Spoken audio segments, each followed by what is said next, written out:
Сегодня мы поговорим о ужасающих результатах научного исследования по интервальному голоданию с комментарием врача-эндокринолога. Для начала подпишись на канал, нажми на колокольчик и в конце поставь лайк, так больше людей увидит это видео. Спасибо, друзья, за вашу поддержку и спонсорство. Наша команда очень вам благодарна. Все варианты помощи в описании. Ну тогда начнем. Сегодня речь пойдет о очень важных результатах наблюдательного исследования про один из видов интервального голодания, так называемое 16/8, напомню в целом про интервальное голодание. Суть в том, что человек ест в течение 8 часов, а потом 16 часов голодает. Очень многие подсаживаются на этот вариант питания по нескольким причинам. Первое. Он якобы не провоцирует частый подъем инсулина. Второе. Можно есть все, что хочется, но только в определенный промежуток времени. У большинства не получается съесть за этот период суточную норму калорий. Третье. Происходит заметное снижение веса и его удержания. И вроде как всем все нравится,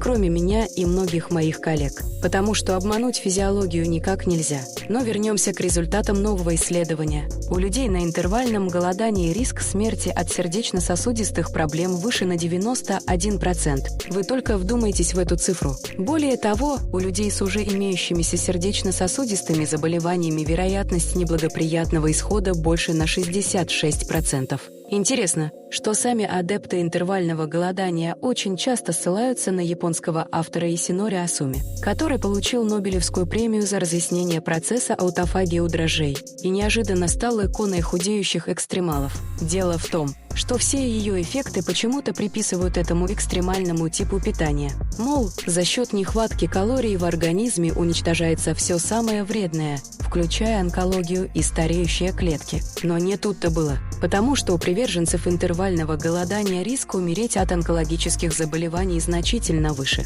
Я много раз говорила о том, что пациенты на интервальном голодании демонстрируют саркопенический состав тела, мышц мало, жира много. И тут вообще нет никакой связи с долгожительством и высоким качеством жизни. Я достаточно давно убедилась, что интервальное голодание ухудшает состояние человека, даже если он говорит, что все замечательно. Я в эти лозунги не верю, я верю объективным факторам. И состав тела один из таких.